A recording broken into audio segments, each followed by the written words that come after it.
Welcome back. मैं हूं doctor Gautam Pandey और आप देख रहे हैं जीपीएन बिहार पर खास प्रोग्राम रूबरू द टॉक शो।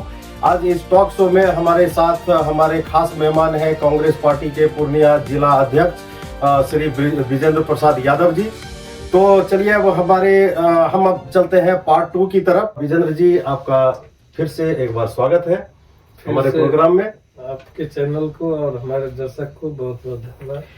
आपके एक वरिष्ठ नेता हैं, उन्होंने बोला, अभी जो समीक्षा बैठक हो रही थी, उन्होंने बोला कि आरजेडी कुछ वोट दिलाता है लेकिन उसकी वजह से अन्य समुदाय कांग्रेस के खिलाफ पोलराइज हो जाते हैं, यानी आरजेडी देता जितना है उससे ज्यादा नुकसान करा देता है। क्या कांग्रेस अब भी इसे प्राकृतिक गठबंधन मानती है या राजनीतिक मजबूरी है कांग्रेस की? देखिए, ये सवाल हमारे शीर्ष नेताओं के ऊपर निर्भर करता है कि उसने क्या करी। पार्टी लाइन से अगर आते हैं तो हम पार्टी के अध्यक्ष हैं। हमारे पार्टी में जब जानते हैं हम कि हमारे पार्टी में कोई गलत बयानबाजी नहीं करते हैं तो हम उनके बारे में क्यों बोलूं। हम जानते हैं कि पार्टी है, घर परिवार है। घर परिवार में कहीं लंगड़े होते हैं, कहीं लूल्हे होते हैं, कहीं अंधे होते हैं। तो घर परिवार सबको लेके चलती है। अब सब एक ही समान का नहीं हो सकता है। हमारे पार्टी में कोई अंतर कलह आपको कभी दिखाई नहीं दिया होगा। अंतर कलह वहां है जो आदमी पार्टी छोड़ के बहुत दिन पहले हट गए और वो आज भी बोलते हैं कि हम कांग्रेसी हैं, तो झूठ का कांग्रेस का नाम लेके गलत बयानबाजी करते हैं, जिसके चलते कांग्रेस बदनाम होती है। मेरे पार्टी का कोई लीडर बता दीजिए कि गलत बयानबाजी करता होगा। ये मेरे कांग्रेस कमेटी के लोग, कांग्रेस कमेटी के समीक्षा बैठक में ये शामिल थे जिन्होंने बोला है। कौन बोला है? न्यूज तो यही मिला है। नहीं, समीक्षा बैठक में शामिल आदमी नहीं, आपके एक नेता ने बोला ये आरजेडी के बारे में। तभी मैंने सवाल किया, नहीं तो बाहर वाले का सवाल मैं करता नहीं आपसे। अब देखिए, सवाल है कि आरजेडी के बारे में बोले कि कांग्रेस के बारे में बोले। हम आपको एक सवाल बताए ना कि बहुत लोग ऐसे हैं जो पार्टी छोड़ के पहले हट गए हैं लेकिन वो आज भी बोलते हैं कांग्रेसी है। कांग्रेसी कल्चर में आपको एक आदमी का भी प्रमाण और प्रूफ नहीं होगा जो कांग्रेस के पद पर है और तब वो गलत बयानबाजी कर रहे हैं, ऐसा एक भी नहीं मिलेगा। आप कहीं से भी देख लीजिए, हमको उस कोई भी आदमी का पद के बारे में बता दीजिए कि वो जिला अध्यक्ष हैं, वो उपाध्यक्ष हैं, वो हम महासचिव हैं, वो कोई भी पद पे हैं तो बयानबाजी करते हो, ऐसी कोई बात नहीं। ठीक है, आप तो आरजेडी के लिए ऐसा बोल रहे हैं। आरजेडी के प्रदेश अध्यक्ष मंगनी लाल मंडल ने कहा है बिहार में कांग्रेस का कोई जनाधार नहीं है, जो भी वोट मिला वो आरजेडी का था। आप इस बयान को कैसे देखते हैं? आदरणीय मंगनी लाल मंडल जी को क्या लगा या नहीं लगा, हम उनके बातों का कोई नोटिस नहीं देते हैं। कांग्रेस पार्टी के लोग, कांग्रेस पार्टी अपना जनाधार, जो बादल बरसता है ना वो गरजता नहीं है, जो गरजता है वो बरसता नहीं है, समझ गए? तो ऐसे हमारे उनके समझ में जो आया उन्होंने बयान दिया। हमारे तरफ से कोई भी आरजेडी के लिए तथाकथित कोई बयान नहीं होगा। आरजेडी हम वैसे पार्टी के लोग नहीं हैं जो इस तरह उछल कूद के बात करें। कांग्रेस पार्टी कभी भी किन्हीं बातों पर अमल नहीं करती है। हम अपने काम पर, हम आपको शुरू से कर रहे हैं, हम अपने काम पर विश्वास रखते हैं, किसी के बातों पर विश्वास नहीं रखते हैं। आरजेडी आपके लिए बिहार में बड़े भाई की भूमिका में थी। बिल्कुल ठीक है, तभी आरजेडी ने 25 या 40 सीट पर चुनाव लड़ा। आपको 61 सीट ही मिले मात्र। उसमें भी कई ऐसे सीट मिले जो कि कांग्रेस का कभी रहा नहीं है, वो कांग्रेस को हारने के लिए ही दिया गया था। ऐसे एक किसी कांग्रेस का भी बयान है, कांग्रेसी लीडर का भी बयान है कि हारने के लिए ही वो सीट दिया गया था। कई जगह पर वो क्या बोलते हैं आप लोग, फ्रेंडली फाइटिंग। चुनाव में फ्रेंडली फाइटिंग क्या होता है? आपको नहीं लगता कि इन सब का नुकसान आपको हुआ कि जहां आपको सीट दे भी दी गई और उस पर फिर अपना भी कैंडिडेट खड़ा कर दिया आरजेडी ने? देखिए, ये सवाल जो है ना फ्रेंडली फाइट का, तो मुख्य रूप से हर दल में, हर पार्टी में कुछ मुंह गोते होते हैं। कैसे? एनडीए में तो हमने नहीं देखा कि जहां बीजेपी या जेडीयू का कैंडिडेट है वहां चिराग पासवान ने अपना कैंडिडेट खड़ा कर दिया हो या बीजेपी ने खड़ा कर दिया हो। आप एक उदाहरण, आप अगर बात को खोले तो हम आपको बताऊं जी प्लीज। को अगले बार आप देखे जे आदरणीय नीतीश कुमार को नीचे दिखाने के लिए भाजपा किस तरह से चिराग पासवान को लगा कि वो तो शुक्र कहिए कि 40-41 सीट आ गया, नहीं तो 0 पर लाने का प्लान। आप 2020 की बात कर रहे हैं? हाँ, तो बीजेपी को आरजेडी से लड़ना चाहिए था, लेकिन जो बीजेपी 20 वर्षों से उसके साथ रह रहा है उससे लड़ रहा था। लेकिन वो फ्रेंडली, इसलिए आपको क्या समझ में आता है? फ्रेंडली फाइट तो नहीं कहा जाता। किसी ने स्टेटमेंट नहीं दिया कि फ्रेंडली फाइट है। स्टेटमेंट आपके यहाँ खुलेआम स्टेटमेंट दिया गया। हाँ, स्टेटमेंट काहे देंगे? बहुत कुछ लोग जो होते हैं न, चाह के भी नहीं बोलते हैं और उसको गुमराह करके रखते हैं। हम आपको तो आईना दिखाया कि किस तरह से लड़ाई हुआ था, ये बिहार क्या पूरे भारत को के लोग को समझ में था, लेकिन उसको एक बार भी पटल पे नहीं लाया गया। हमारा 14 गो 15 गो सीट पर 10 गो सीट पर फ्रेंडली फाइट हुआ, वो भी हम आपको बता ही रहे हैं कुछ मुंहगोते की वजह से।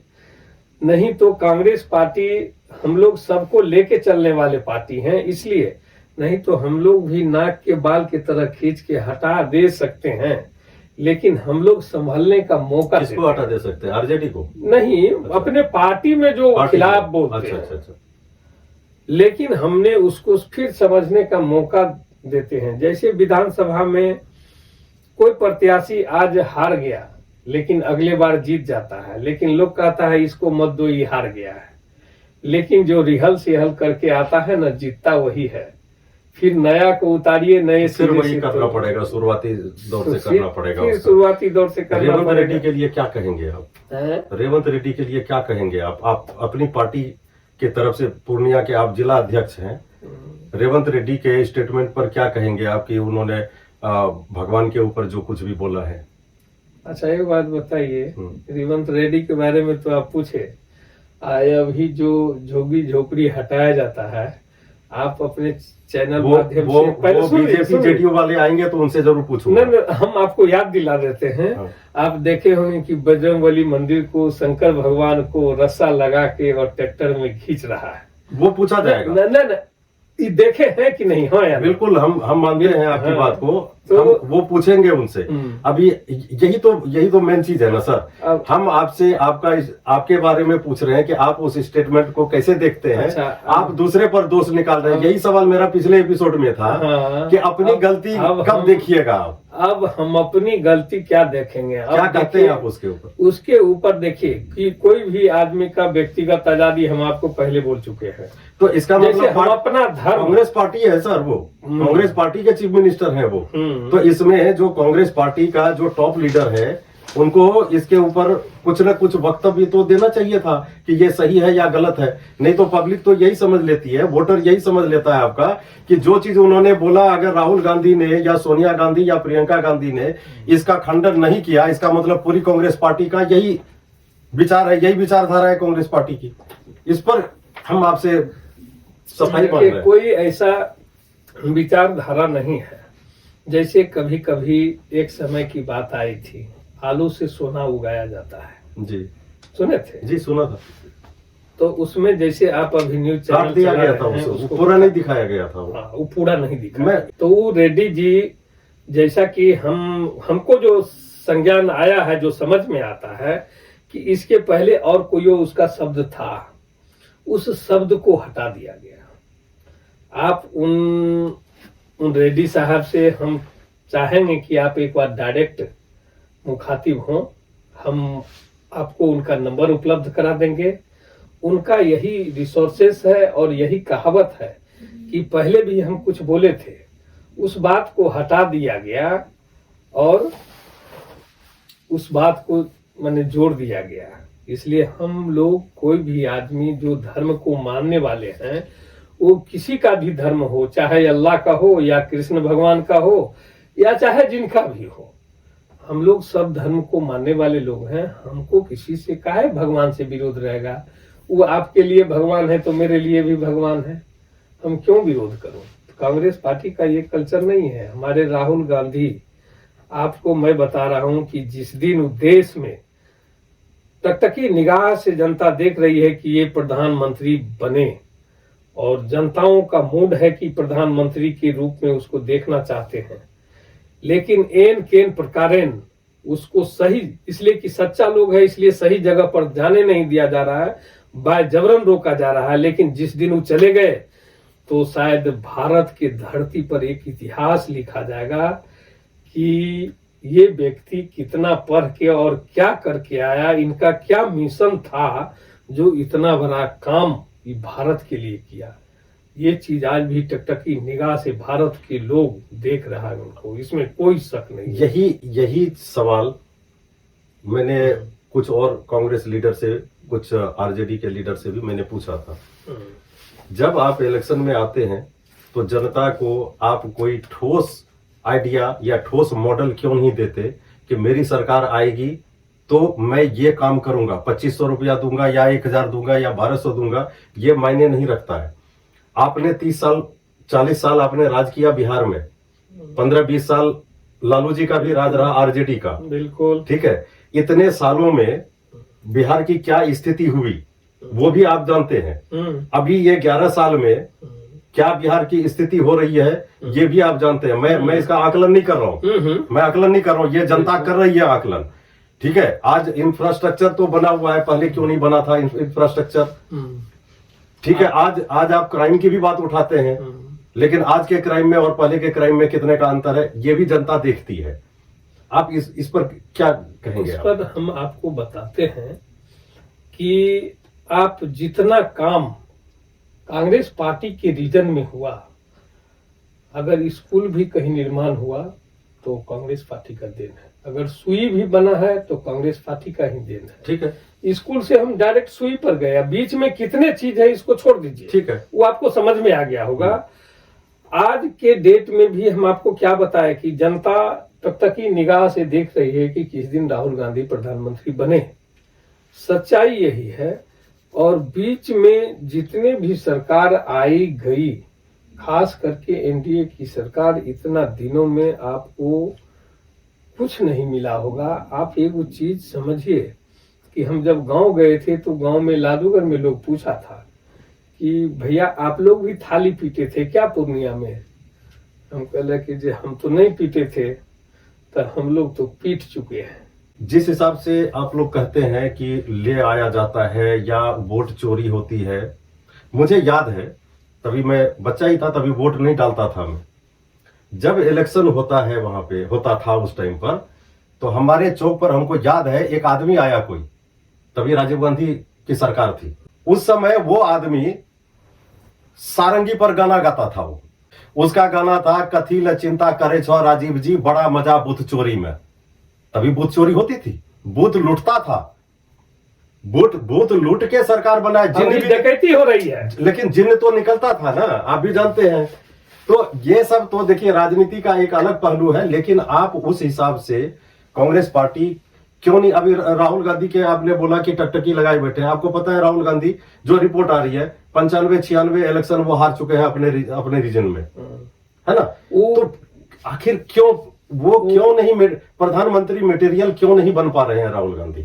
इसलिए क्या आपकी पार्टी को रीब्रांडिंग करने की आवश्यकता है या हम इसी पर चलते रहेंगे? नहीं, कोई रीब्रांडिंग का करार नहीं है, देर से आएगा और दुरुस्त आएगा।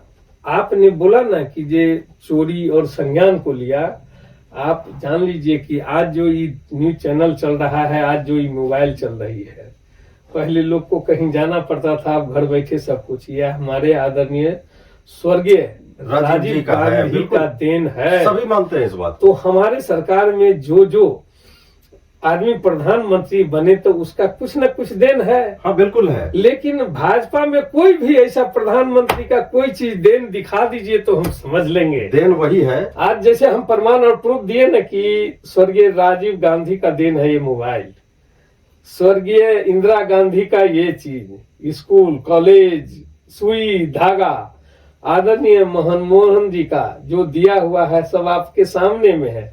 इनके तरफ से कोई चीज है तो बता दीजिए। हम मानते हैं आपकी बात को, मैं किसी का पक्ष नहीं ले रहा हूँ, ठीक है, मेरा काम बिल्कुल, पक्ष लेना नहीं बिल्कुल है। बिल्कुल आपका ही क्या धरा है, मनरेगा भी आपका है, हाँ। या जो भी पैसे जाते हैं सुई भी सब कुछ फाउंडेशन आपने बनाया।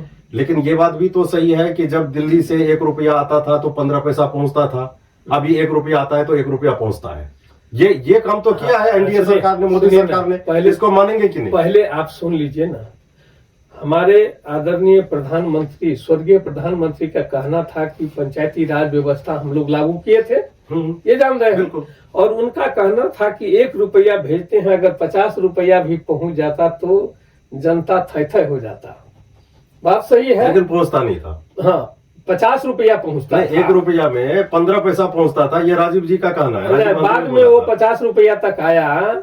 उसके बाद बताइए कि अभी के समय में अगर 1 रुपया छूटता है तो 1 रुपया में 50 रुपया तो मान लीजिए भ्रष्टाचार में लिप्त हो जाता है। ऐसा तो रिपोर्ट कोई दी है, 1 का 1 रुपया उसके खाते में जाता है। अब हम प्रमाण देंगे ना, असर प्रमाण दीजिए ना प्लीज। सुनिए ना, 100 रुपया आता है तो 50 रुपया पंचायती राज का व्यवस्था ले लीजिए।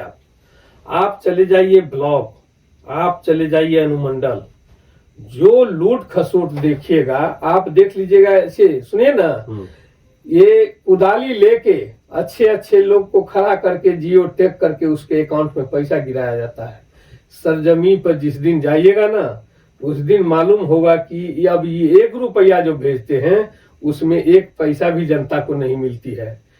मजदूरी इनको मिलना चाहिए, मजदूरी करने लायक है तो कुदाली लेके खड़ा कौन होते हैं? आप और हम, और उसको जियो टैग कराते हैं और वो पैसा हम अपने खाते में लेते हैं।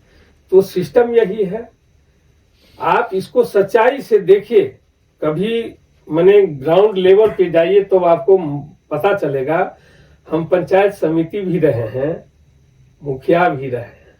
तो आप कैसे करते थे ऐसा? नहीं, उस समय नहीं होती थी। अच्छा। ये बहुत पहले की बात है, उस समय मनमोहन सिंह की राज थी।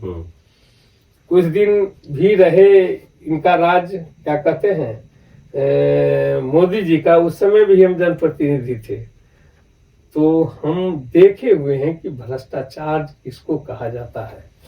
पंचायत के लोग, अभी आप जाइएगा तो मुखिया, पंचायत समिति और वार्ड सदस्य त्राहिमाम है। किस लिए?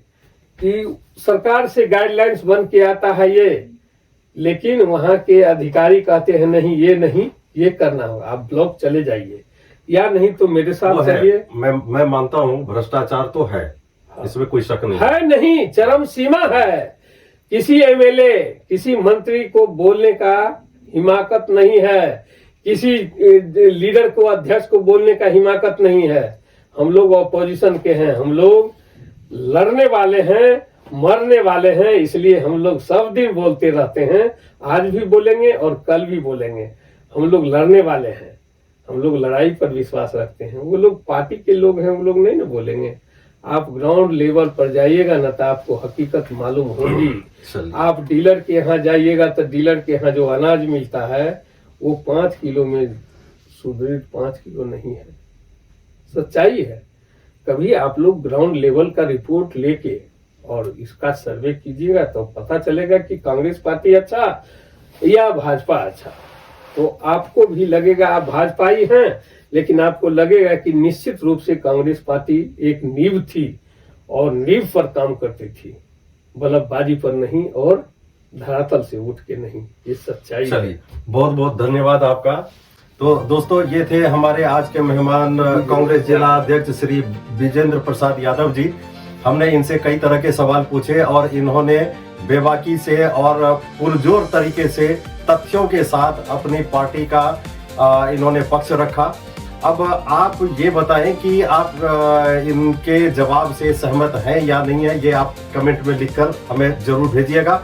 आपके लिए एक सवाल और भी है कि क्या कांग्रेस पार्टी को बिहार में आरजेडी से गठबंधन तोड़ देना चाहिए या इसको कंटिन्यू रखना चाहिए? इसका भी आप हमें कमेंट में जरूर जवाब दीजिएगा।